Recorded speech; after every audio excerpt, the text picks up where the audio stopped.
The man who wished to be perfect পরবর্তী অংশ। দেখো, এর আগের ভিডিও পর্যন্ত আমরা দেখেছিলাম সেই বড় রাজপুত্র যে সন্ন্যাসীর সাথে দিন যাপন করতে সন্ন্যাসীর কুটিরে বসবাস শুরু করেছিল, সে সন্ন্যাসীর বিধিনিষেধ না শুনেই একদিন জঙ্গলের উত্তর দিকে চলে যায় এবং সেখানে গিয়ে সে একটি রাক্ষসীর খপ্পরে পড়ে। যেই রাক্ষসী তাকে পাশা খেলায় হারিয়ে তাকে এবং তার দুই সঙ্গীকে একটা গর্তের মধ্যে পুরে কাঠের পাটা চাপা দিয়ে রেখে দেয় তাকে পরের দিনে খাওয়ার জন্য।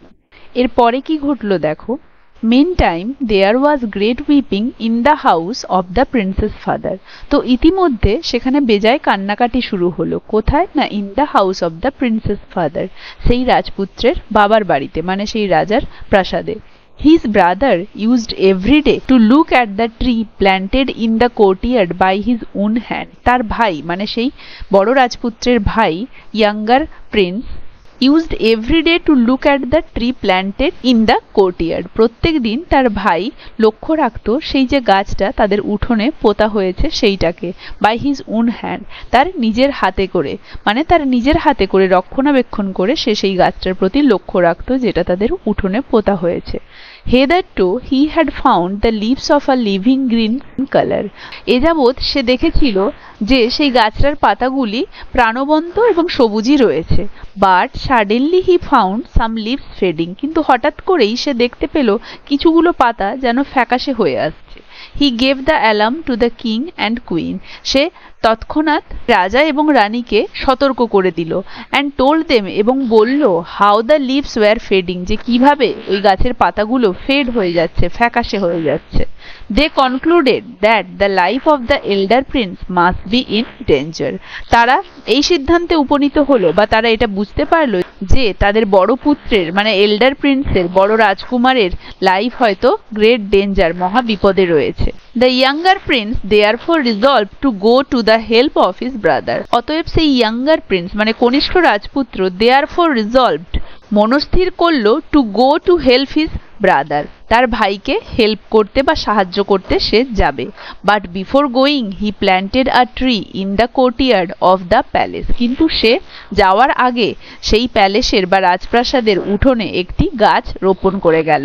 Similar to the one his brother had planted, তার দাদা ঠিক যেরকম একটি গাছ রোপণ করে দিয়ে গিয়েছিল তাদের উঠোনে রাজপ্রাসাদের, সেও ঠিক একই রকম প্রাসাদের উঠোনে একটা গাছ রোপণ করে দিয়ে গেল।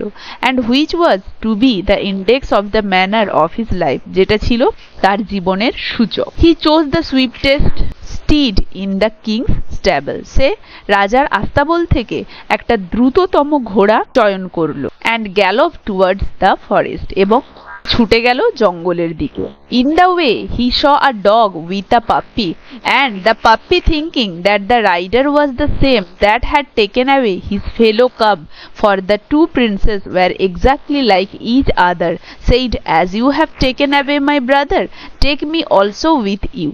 তাহলে কি হলো দেখো, ইন দ্য ওয়ে রাস্তাতে, হি স আ ডগ সে একটি কুকুরকে দেখলো, উইথ আ পাপ্পি একটি কুকুর ছানার সাথে, অ্যান্ড দ্য পাপ্পি এবং ওই কুকুর ছানাটি থিঙ্কিং ভাবছিল, that the rider was the same যে এই যে ঘোড়সওয়ার এ হচ্ছে সেই একই মানুষ, দ্যাট হ্যাড টেকেন অ্যাওয়ে যে কিনা নিয়ে গিয়েছিল হিজ ফেলো কাব তার যে সহোদর ভাইটি, মানে সেই কুকুর ছানাটি ওই ইয়াঙ্গার প্রিন্সকে দেখে ভাবলো এই সেই ব্যক্তি যে আমার ভাইকে নিয়ে গেছে, কারণ তার ভাইকে তো সেই এল্ডার প্রিন্স নিয়ে গিয়েছিল এবং দুই ভাই যেহেতু বা দুই রাজকুমার যেহেতু একই রকম দেখতে, তাই সেই পাপিটি ভাবলো বোধহয় এই মানুষটি আমার ভাইকে নিয়ে গিয়েছে।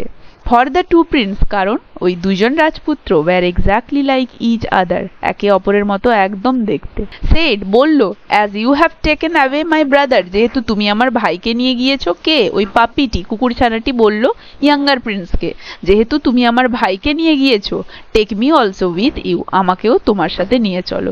কারণ সে তো জানে না যে এটা ইয়াঙ্গার প্রিন্স, সে দেখেছিল যে এল্ডার প্রিন্স তার ভাইকে মানে তার আরেকটি কুকুর ছানাকে নিয়ে গিয়েছে, তাই সে ইয়াঙ্গার প্রিন্সকে দেখে এল্ডার প্রিন্স ভেবে বলল, যেহেতু তুমি আমার ভাইকে নিয়ে গিয়েছো, আমাকেও তোমার সাথে নিয়ে চলো। The younger prince understanding that his brother had taken away a puppy, he took up that cup as a companion.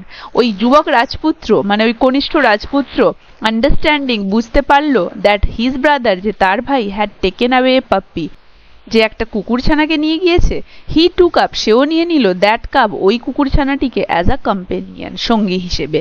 Further on a young hawk which was perched on a tree on the roadside said to the prince, you have taken away my brother, take me also, I beseech you, on which the younger prince readily took it up.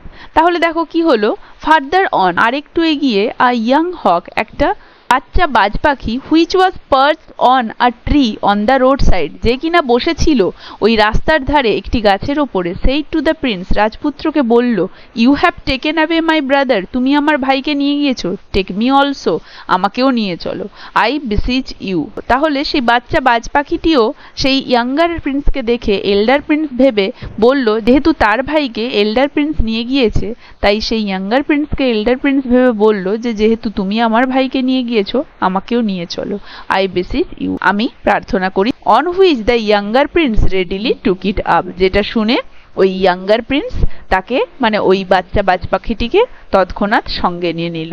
With this companions he went into the heart of the forest, এই সঙ্গীদের সাথে সে প্রবেশ করলো জঙ্গলের কেন্দ্রভূমিতে বা হার্টে। হোয়ার হি saw আ heart, যেখানে সে দেখতে পেল একটি কুঁড়ে ঘর, which he suppose to be the mendicant, যেটা সে মনে করেছিল হয়তো সেই সন্ন্যাসীর হবে।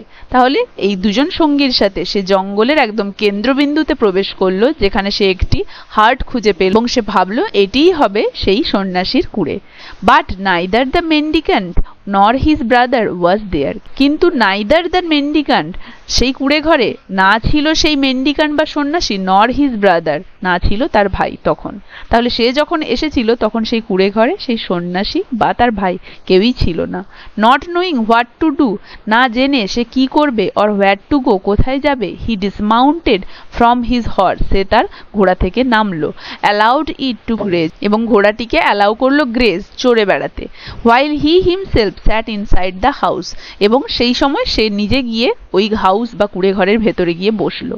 At sunset the mendicant return to his heart, সূর্যাস্তের সময় মেন্ডিকান্ট সন্ন্যাসী তার নিজের কুটিরে ফিরে এলো।